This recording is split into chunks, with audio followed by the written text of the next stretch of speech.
शादी की पहली सुबह विधि रसोई में कुछ मीठा बनाने गई।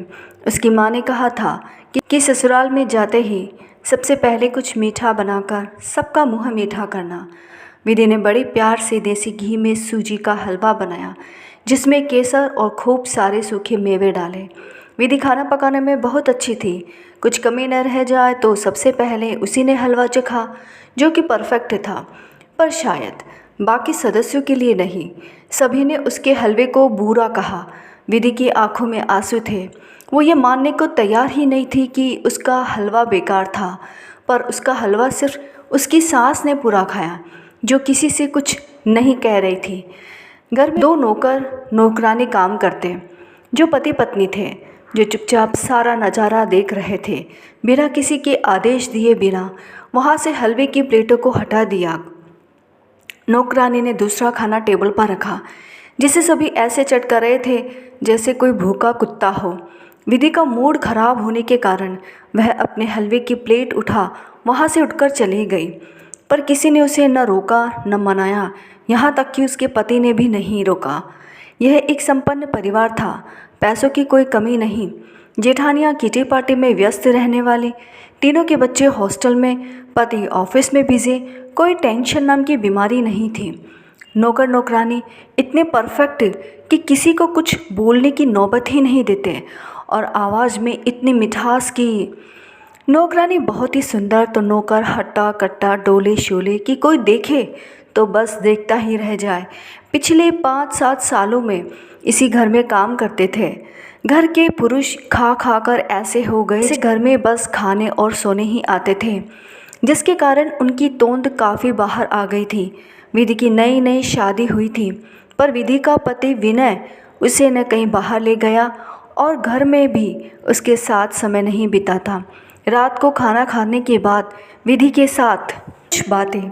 जैसे ही घर की नौकरानी विधि और विनय के लिए दूध लेकर आती, विनय दूध पीकर ऐसे सो जाता मानो कोई नशेड़िया हो।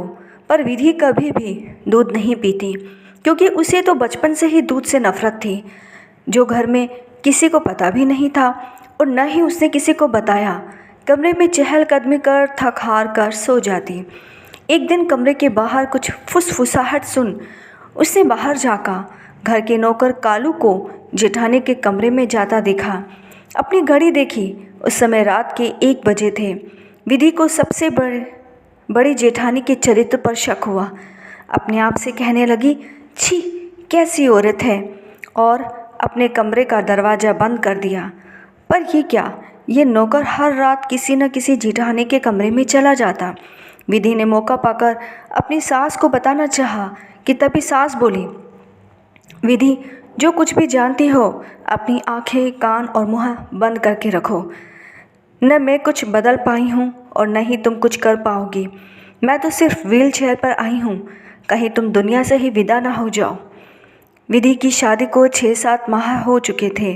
अपने पीहर जाने के लिए तैयार हुई थी कि विधि की जेठानी बोली, विधि तुम जा तो रही हो अपने पीहर, लेकिन 2 दिन भी नहीं रह पाओगी। विधि ने पूछा, क्यों जीजी, ऐसा क्यों कह रही हो? जेठानी बोली, जाओ तो सही, पता चल जाएगा। अपने माता पिता भाई बहन से मिल बहुत अच्छा लगा। माँ ने विधि की पसंद का खाना बनाया, पर जैसे ही विधि ने खाना खाया, विधि के मुंह से निकल गया, छी कितना गंदा खाना बनाया है। विधि की माँ बेचारी कहने लगी, विधि क्या कमी रह गई बेटा, बताओ। सभी विधि को देखे जा रहे थे। विधि ने अपने आप को नियंत्रित किया और सोचा, मैं क्या कह रही हूँ अपनी माँ से, वही सब जो मेरे ससुराल वालों ने कहा था मेरे बनाए हलवे को लेकर। विधि ने कहा, माँ खाना बहुत बहुत अच्छा है, आपको डरा दिया ना, सॉरी। विधि के पापा ने विधि को डांटते हुए कहा, विधि ऐसा मजाक कभी मत करना। सभी ने खाना खाना शुरू किया, पर विधि से खाना उसके गले में उतर ही नहीं रहा था। माँ के खाने का वह स्वाद जो दुनिया के सारे शेफ को पीछे कर दे, उसके खाने का स्वाद सिर्फ विधि की जुबान से गायब था।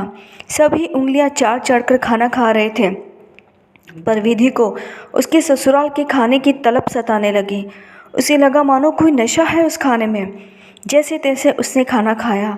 उसके दिमाग में एक सवाल उपजने लगा, कि खाने में कुछ तो ऐसा है जो नहीं होना चाहिए था। विधि एक ऐसी लड़की थी जो अपनी इंद्रियों पर नियंत्रण रखना जानती थी, पर यहाँ तो वह भी एक बार फेल हो गई। पर एक बार उसने सारी बात अपने माता पिता को बता दी। पिता ने खाने पीने के कुछ सैंपल लाने को कहा। इतना आसान नहीं था वहाँ से कुछ जुटाना, क्योंकि नौकर चाकर खाना खाते समय नज़रें गड़ा के रखते, और सासू जी की वो बात जो उसे थोड़ा डरा भी रही थी। और एक सवाल कि सभी उस नौकर से डर रहे हैं, पर क्यों? सभी उसके खिलाफ क्यों जाना नहीं चाहते? क्या मजबूरी है? पर विधि के पापा ने कहा, बेटा वहाँ एक ट्रैप है जो तुम्हारे नौकरों ने ही बिछाया है। या तो तुम वहाँ से भाग जाओ या वहाँ जाकर सभी को निकाल लाओ। तुम बहादुर हो, इतनी आसानी से मैदान छोड़कर भागने वालों में से नहीं हो। अगले ही दिन विधि अपने ससुराल जाने की तैयारी करने लगती है। सभी उसे उसके घर तक छोड़ते हैं और कहते हैं, हम बाहर आपका इंतज़ार करेंगे, ब्रेक द ट्रिप।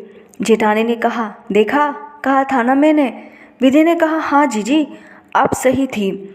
विधि जिस गुत्थी का हल ढूंढते उससे पहले एक नया फंदा उसके गले में फंसने वाला था। सीढ़ियों से आते समय कालू नौकर ने जानबूझकर विधि को सीढ़ियों से गिरा दिया। माफ़ी मांगते मांगते विधि के पास जा पहुंचा।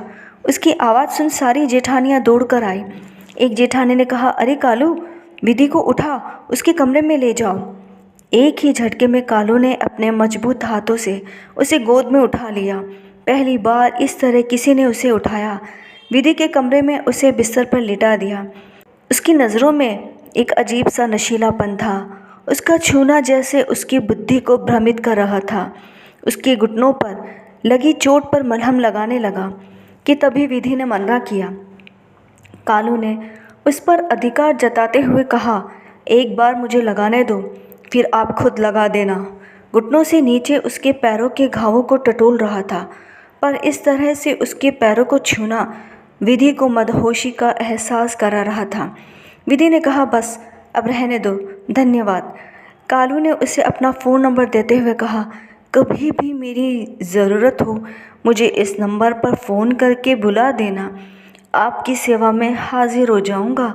और वो चला गया। उस घर में अश्लीलता का नंगा नाच चल रहा था और खाने की ऐसी भूख कि मैं भी अपने आप को उसी दलदल में धकेलती हुई पा रही थी। वहाँ से सभी को निकालने का कोई रास्ता सूझ ही नहीं रहा था। विधि ने अपनी सास को सारी बात बताई, पर तब भी वह चुप ही रही। पर एक सलाह ज़रूर दी, मेरे बेटे से तलाक ले लो और यहाँ से चली जाओ। तुम बहुत अच्छी लड़की हो। जो तुमने बताया है, काश मेरी सबसे बड़ी बहू ये सब बता देती तो मेरे घर कुछ और होता। मौका पाकर विधि ने खाने का सैंपल अपने पिता के हाथों भिजवा दिया।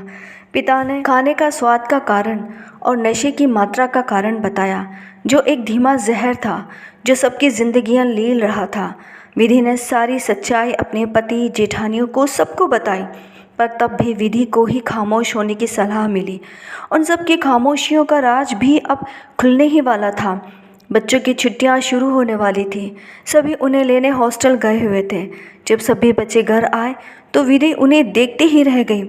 सभी के चेहरे या तो उसकी माँ या फिर कालू से मिलते जुलते थे। जब विधि ने पूछा, इन बच्चों का वास्तविक पिता कौन है, तो जवाब कालू ही था। ये सभी एक दलदल में फंसे थे जहाँ से निकलना अब नामुमकिन हो रहा था। उनके पति सिर्फ कमा रहे थे, खा रहे थे और सो रहे थे।